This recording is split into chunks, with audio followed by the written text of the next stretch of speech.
ওপেনিংয়ে তামিম সৌম্য জুটি, ক্যাপ্টেন্সিতে লিটন। বাদ পড়তে পারেন শান্ত, বিপরীতে বিপিএল রাঙিয়ে এবার কপাল খুলতে পারে সাব্বির রহমানের। আর ফিনিশিংয়ের ফিনিক্স পাখি জাকের তো থাকছেনই।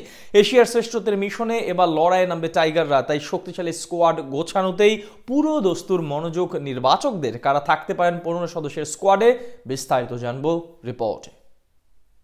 চলতি বছরের সেপ্টেম্বরে মাঠে গড়াতে যাচ্ছে এশিয়ান ক্রিকেটের শ্রেষ্ঠত্বের লড়াই। এশিয়া কাপের 17তম আসর। ক্রিকেট ইতিহাসে প্রথমবারের মতন 8 দল নিয়ে পর্দা উঠবে এবারের আসরে, যেখানে অংশগ্রহণ করবে লাল সবুজের প্রতিনিধিরা। এদিকে আসরের প্রস্তুতি স্বার্থে আরো মাস 6 সময় পাবে বাংলাদেশ। আর এবারের আসরটি আয়োজিত হতে যাচ্ছে টি-20 ফরম্যাটে, যেখানে টাইগারদের উল্লেখযোগ্য তেমন কোনো অর্জন নেই বললেই চলে। তাই আসন্ন এই টুর্নামেন্ট ঘিরে বাড়তি নজর রাখতেই হবে বিসিবিকে। স্কোয়াড নির্বাচনের ক্ষেত্রেও দেখাতে হবে চরম মুনশিয়ানা।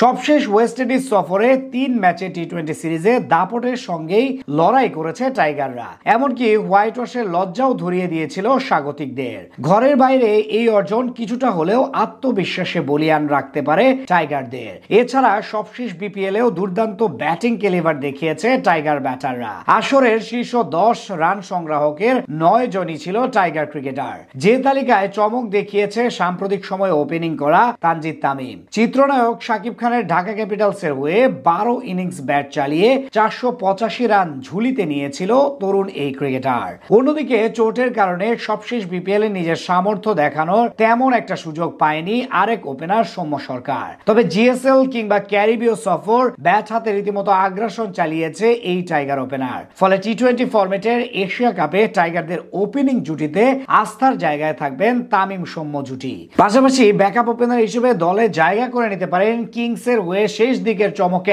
আসর রাঙানো পারভেজ ইমন। তবে এশিয়ার শ্রেষ্ঠত্বের লড়াইয়ে কে হবেন টাইগার অধিনায়ক, এ নিয়ে প্রশ্ন জাগতেই পারে ভক্তদের মনে। কেননা অধিনায়কত্ব কাঁধে নেওয়ার পর খুব একটা ছন্দ খুঁজে পাচ্ছেন না নাজমুল শান্ত। ফলে হতেই পারে অধিনায়ক পরিবর্তন। সেক্ষেত্রে নির্বাচকদের বিবেচনায় শীর্ষে থাকবেন লিটন কুমার দাস। সবশেষ ক্যারিবীয় সফরে তার ক্যাপ্টেন্সিতেই 100% সফলতা পেয়েছিল বাংলাদেশ। সেক্ষেত্রে দল থেকে বাদ পড়তে পারেন টি-20তে ছন্দ না পাওয়া শান্ত। অন্যদিকে বিপিএল এর চমকে জায়গা করে নিতে পারেন টি-20 স্পেশালিস্ট সাব্বির রহমান। টপ অর্ডারে আগ্রাসী রূপ দেখাতে পারেন এবারের চ্যাম্পিয়ন্স ট্রফিতে একমাত্র শতক হাঁকানো টাইগার ব্যাটার তাওহিদ হৃদয়। অন্যদিকে ফিনিশিং এর গুরুভার সামলাবেন টাইগার ফিনিশার জাকের আলী ও হার্ড হিটার শামীম পাটোয়ারির মতো আগ্রাসী ব্যাটার। টাইগারদের স্পিন বিভাগে নির্বাচকদের ভরসায় থাকবেন অলরাউন্ডার মেহেদী মিরাজ এবং সবশেষ বিপিএল এ রংপুরের হয়ে চমক দেখানো শেখ মাহাদি। পাশাপাশি এই বিভাগে টাইগারদের সবচেয়ে কার্যকর হয়ে উঠতে পারে লেগ স্পিনার রিশাদ হোসেন। নিজের সামর্থ্যের ঝলক দেখিয়ে ইতিমধ্যে পিএসএল এও দল পেয়েছেন তরুণ এই তুর্কি।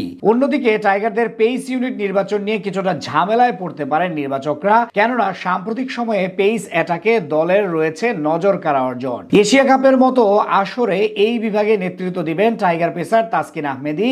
সবশেষ বিপিএল এ 25 উইকেট নিয়ে ইতিহাস গড়েছেন এই দুর্দান্ত পেসার। আর গতি দিয়ে প্রতিপক্ষকে কাবু করতে দলে থাকবেন 150 গতির নাহিদ রানা। কাটার মাস্টারের সামর্থ্য তো নতুন করে না বললেও চলে। ডেথ ওভারে টাইগারদের আছে হাসান মাহমুদের মতো পরীক্ষিত পেসার। আর বিশ্বকাপ জয়ী পেসার শরীফুলও জায়গা করে নেবেন স্কোয়াডে।